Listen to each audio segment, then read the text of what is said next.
तो दोस्तों, आज की वीडियो में मैं आपको एक्सप्लेन करने वाला हूँ जुजुत्सु काइसन का एपिसोड नंबर 19। तो दोस्तों, ये एपिसोड काफ़ी ज़्यादा धमाकेदार होने वाला है क्योंकि इस एपिसोड में बहुत ज़्यादा धमाकेदार फाइट होने वाली है हमारी यूजी, नोबारा और माहितो की। तो चलिए हम लोग शुरू करते हैं। पिछले एपिसोड में हमने देखा था नोबारा और माहितो एक दूसरे से फाइट कर रहे थे। नोबारा माहितो को काफ़ी अच्छी टक्कर दे रही थी। माहितो एक के बाद एक नोबारा के कीलियों से बचता जा रहा था। तभी नोबारा का एक हमला माहितो को लग जाता है। माहितो काफ़ी ज़्यादा घायल हो जाता है। माहितो को समझ में आ जाता है नोबारा से ऐसे लड़ना आसान नहीं होगा। जिसके बाद उसे ये भी पता चल जाता है कि नोबारा अपने इतादोरी की फ्रेंड है। तो वो डिसाइड करता है कि वो नोबारा की डेड बॉडी इतादोरी के सामने ले जाएगा और इतादोरी को अंदर से पूरे तरीके से तोड़ देगा। अब आगे हमें माहितो दिखाया जाता है जो बहुत सारे ह्यूमंस को मारते जा रहा था और उन्हें अपने इतादोरी की तरफ फेंकता जा रहा था। इतादोरी एक बंदे को पकड़ता है और उससे पूछता है, क्या तुम ठीक हो? वो बंदा ट्रांसफिगर ह्यूमन में बदल जाता है। इतादोरी को बहुत ज़्यादा गुस्सा आने लगता है। जिसके बाद हमें नोबारा दिखाई जाती है।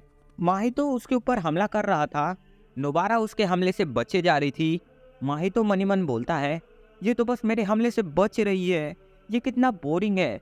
लेकिन एक सेकंड, मैं इतादोरी से फाइट नहीं कर रहा, मतलब मैं अपनी सोल की शेप को चेंज कर सकता हूँ। वो अपने बॉडी के शेप को चेंज करते हुए नोबारा के ऊपर हमला करता है और नोबारा को बहुत सारी क्रिटिकल हिट्स देता है। जिसके बाद वो उससे बोलता है, मैंने बोला था ना, तुम्हारे हमले मेरे ऊपर काम नहीं आने वाले।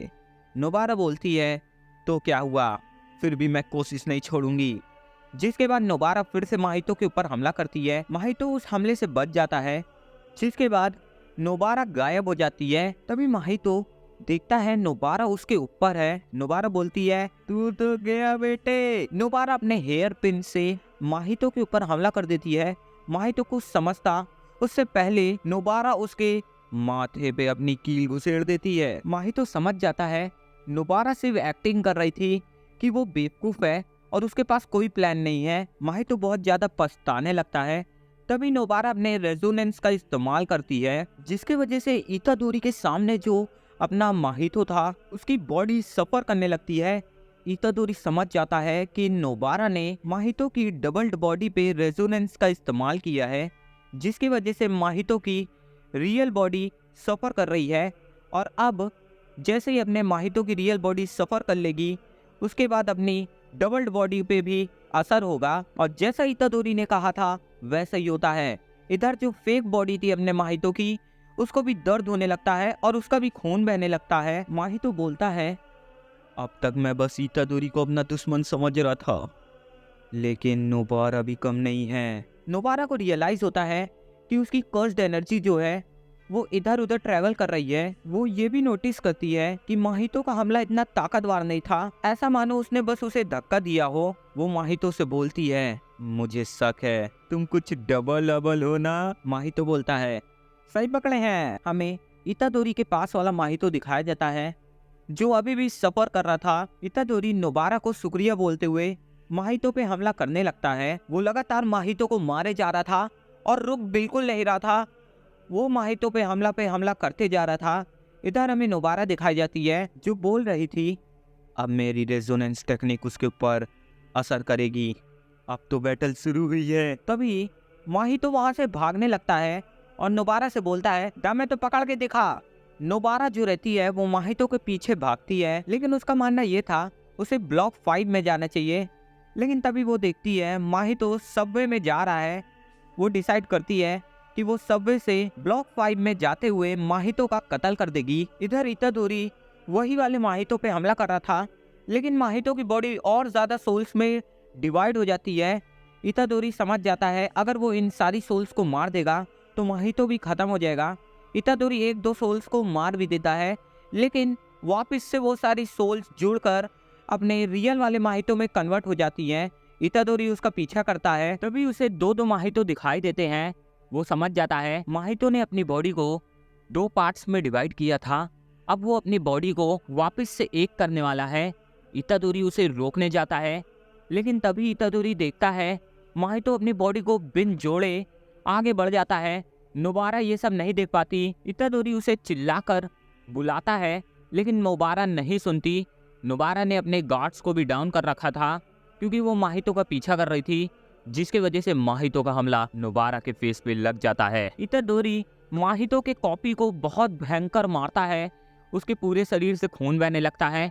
इतादोरी नोबारा की तरफ बढ़ने लगता है।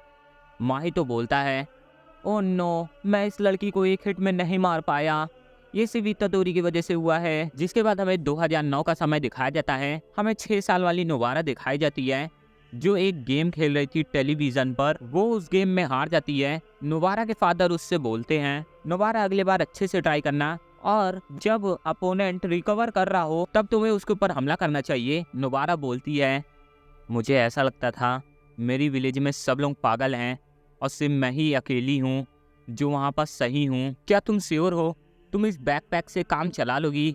यही चीज़ हमेशा मेरी माँ कहती थी और मैं इस बात को मान लिया करती थी, लेकिन मुझे हमेशा से एक ब्लू कलर का बैग चाहिए था। मैं जब एलिमेंट्री स्कूल में थी तब मैं इस गांव में आई थी। मेरे पेरेंट्स हमेशा इस कंट्री में रहने के खर्चों को लेकर परेशान रहा करते थे और मैं अपने खोए हुए दोस्तों को याद करके परेशान रहा करती थी। मेरा नया स्कूल जो था उसमें सिर्फ 19 बच्चे थे, जो एक क्लास के हिसाब से भी बहुत कम है। मेरे स्कूल में सभी लोगों के पास लाल और काले कलर के बैग्स थे और मेरे ख्याल से उन्हें ब्लू कलर के बैग्स नहीं पसंद थे।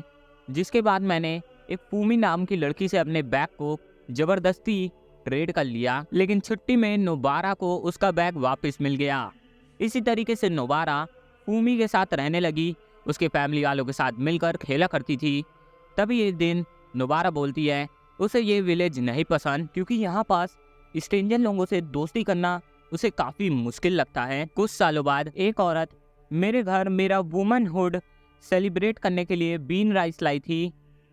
उस दिन मुझे समझ में आया कि नोबारा इतना अनकंफर्टेबल क्यों फील करती है। एक दिन नोबारा मुझे अपना सीक्रेट बेस दिखाने के लिए ज़बरदस्ती अपने साथ ले आती है। नोबारा जिसे एक सीक्रेट बेस बोल रही थी वो किसी का घर था।